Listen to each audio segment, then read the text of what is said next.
Trinetra coaching classes में आपका बहुत बहुत स्वागत है। आज हम जीके के बारे में बात करेंगे। GK with DK. डीके का मतलब डीप नॉलेज विद जीके। इसके अंदर हमारा पहला टॉपिक है जीके का स्थानीय शासन व्यवस्था। स्थानीय शासन व्यवस्था की अगर बात करें यानी कि लोकल जो अपना शासन चल रहा है वो किस प्रकार से चल रहा है उसके बारे में हम इसके अंदर वर्णन करेंगे। स्थानीय शासन व्यवस्था जो होती है जैसे ग्रामीण स्तरों पर वो अलग प्रकार की होती है, शहरी स्तर पर अलग प्रकार की होती है। अगर हम बात करें कि स्थानीय शासन व्यवस्था जो शब्द आया है वो किसने दिया था यानी कि इसका जनक कौन था स्थानीय शासन व्यवस्था का, तो इसका जनक था अपना लॉर्ड रिपन। कौन था जनक? Lord Ripon. एग्जाम में जो क्वेश्चन पूछे जाते हैं वो इसी प्रकार से आते हैं कि जनक कौन था, स्थानीय शासन व्यवस्था का जनक कौन था, जिसकी खोज किसने की थी, तो वो हमारे किसके द्वारा की गई थी? लॉर्ड रिपन के द्वारा। तो ध्यान रखना स्थानीय शासन व्यवस्था का जो जनक है हमारा वो कौन है? Lord Ripon. अगर हम आगे बढ़ते हैं तो स्थानीय शासन व्यवस्था जो है वो कौन सी सूची का विषय है? राज्य सूची का विषय है या केंद्र सूची का विषय है या फिर किसी और सूची का विषय है? तो ध्यान रखना जो स्थानीय शासन व्यवस्था जो है वो राज्य सूची का विषय है। एग्जाम में कई बार पूछा गया है कि स्थानीय शासन व्यवस्था कौन सी सूची के अंतर्गत आता है, तो स्थानीय शासन व्यवस्था जो आती है वो राज्य सूची का विषय, तो राज्य सूची के अंतर्गत ये आती है। आगे बढ़े तो स्थानीय शासन व्यवस्था का जो उल्लेख किया गया है वो संविधान के अंदर हमारा अनुच्छेद है 243, उसके अंदर हमारी स्थानीय शासन व्यवस्था का वर्णन किया गया है। तो अनुच्छेद का याद रखना, कौन सा अनुच्छेद में इसका वर्णन किया गया है? तो अनुच्छेद 243 में स्थानीय शासन व्यवस्था का वर्णन किया गया है। अब बात करें स्थानीय शासन व्यवस्था जो होती है वो कितने प्रकार की होती है? स्थानीय शासन व्यवस्था जो होती है हमारी वो दो प्रकार की होती है। एक तो होती है ग्रामीण स्तर पर यानी ग्रामीण क्षेत्रों में जो चलती है वो होती है पंचायती राज व्यवस्था, दूसरी शहरी क्षेत्रों में शहरी शासन व्यवस्था। अगर हम बात करें पहले ग्रामीण क्षेत्रों की यानी पंचायती राज व्यवस्था की, तो पंचायती राज व्यवस्था का जो वर्णन किया गया है वो संविधान के कौन से भाग में किया गया है? 9वें भाग में। ध्यान रखना इनके भाग, अनुसूची, कौन सा अनुच्छेद है या फिर इनके से क्वेश्चन जरूर आते हैं, यहाँ से क्वेश्चन पूछता है वो। तो अगर बात करें संविधान के कौन से भाग में पंचायती राज व्यवस्था वर्णन किया है? भाग 9 के अंतर्गत। अगर बात करें अनुसूची कौन सी है, तो अनुसूची जो होती है हमारी कौन सी अनुसूची है? 11वीं अनुसूची में इसका वर्णन किया गया है। अनुच्छेद कौन सा है? अनुच्छेद है हमारा 243। कौन सा अनुच्छेद है? 243। फिर बात करेंगे इसका जो संविधान संशोधन कौन सा किया गया था पंचायती राज व्यवस्था को इसमें जोड़ा गया था, तो हमारा किया गया था 73वां संविधान संशोधन, यानी कि 73वें संविधान संशोधन के अंतर्गत पंचायती राज व्यवस्था को संविधान के अंतर्गत जोड़ा गया था। अब बात करें कि पंचायती राज व्यवस्था जो है उसके अंदर समितियों की बात करें, कौन कौन सी समितियां आई थी, तो पहली जो समिति आई थी हमारी बलवंत राय मेहता समिति, यह आया था 1957 के अंतर्गत। कब आई बलवंत राय मेहता समिति? 1957 में। तो 1957 के अंदर बलवंत राय जो मेहता समिति आई थी इसने त्रिस्तरीय पंचायती राज व्यवस्था का वर्णन किया था। कौन से स्तर की? त्रिस्तरीय। जो भी राजस्थान में जो चल रही है वो कौन सी चल रही है?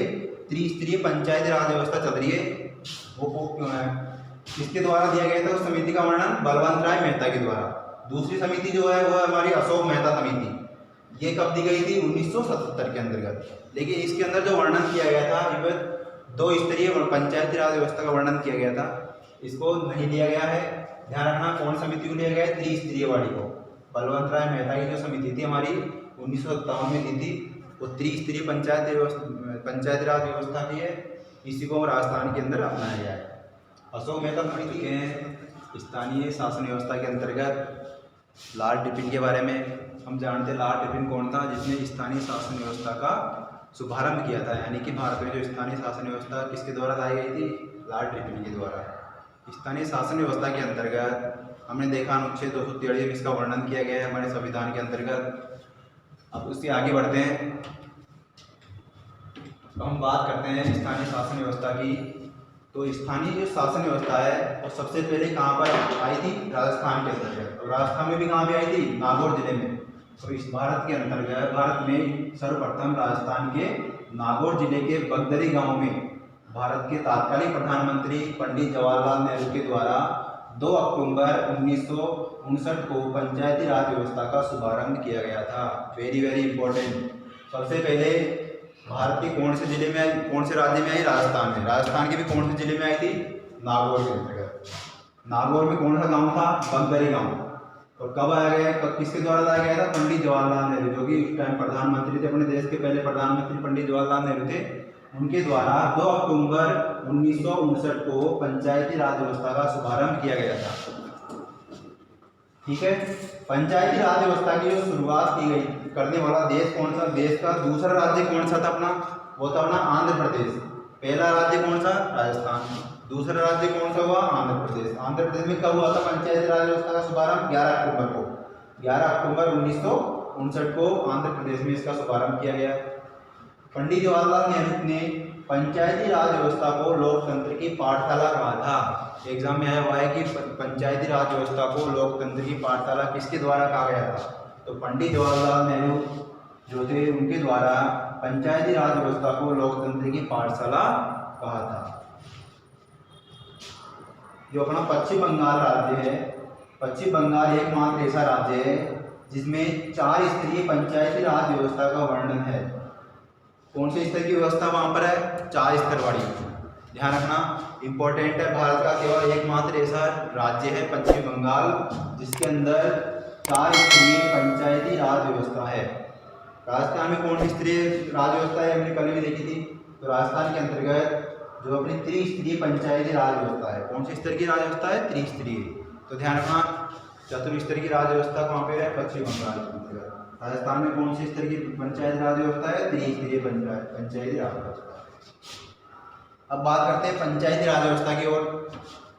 पंचायती राज व्यवस्था जो है वो मैंने पहले बताया कितने स्तर वाली है? त्रिस्तरीय। त्रिस्तरीय कौन कौन से स्तर कौन कौन से इसके? तो पहला स्तर हमारा ग्राम स्तर, दूसरा स्तर है खंड स्तर और तीसरा स्तर अपना जिला स्तर पर। तो पंचायती राज व्यवस्था कितने स्तर हो गए? 3 स्तर। पहला स्तर ग्राम स्तर, दूसरा खंड स्तर और तीसरा होता है अपना जिला स्तर। ग्राम स्तर की बात करें तो ग्राम स्तर पे क्या होती है? ग्राम पंचायत होती है। और ग्राम पंचायत जो होती है वो 3000 जनसंख्या तक होती है। तो जो अपने ग्राम पंचायत है उसके सदस्य कौन कौन होते हैं? तो सरपंच होता है, उप सरपंच होता है और जितने वार्ड मेंबर होते हैं वो सब किसके सदस्य होते हैं? ग्राम पंचायत के। तो ध्यान रखना इंपॉर्टेंट। खंड स्तर की बात करें तो खंड स्तर पर होती है हमारी पंचायत समिति। क्या होती है खंड स्तर पर? पंचायत समिति। और पंचायत समिति जो होती है वो 1 लाख की जनसंख्या तक रहती है। ध्यान रखना, कितने लाख की? 1 लाख की जनसंख्या तक क्या होगा हमारा? पंचायत समिति। पंचायत समिति के अंतर्गत कौन कौन आएंगे? एक तो होता है प्रधान, उप प्रधान और पंचायत समिति के सदस्य जितने भी होते हैं वो सब किसके होते हैं? पंचायत समिति के सदस्य होते हैं। ध्यान रखना। अगर बात करें जिला स्तर की तो जिला स्तर पे अगर हम देखते हैं तो जिला स्तर पर जिला परिषद होती है। क्या होती है जिला स्तर पर? जिला परिषद। जिला परिषद जो होती है वो 4 लाख की जनसंख्या तक रहती है। इसके सदस्य कौन कौन होते हैं? तो जिला प्रमुख होता है, दूसरा होता है हमारा उप जिला प्रमुख और तीसरा होता है हमारा जिला परिषद के जितने भी सदस्य होते हैं वो सब किसके अंतर्गत आते हैं? जिला परिषद के अंतर्गत आते हैं। ध्यान रखना। तो ये हमने देखा था स्थानीय शासन व्यवस्था का वर्णन।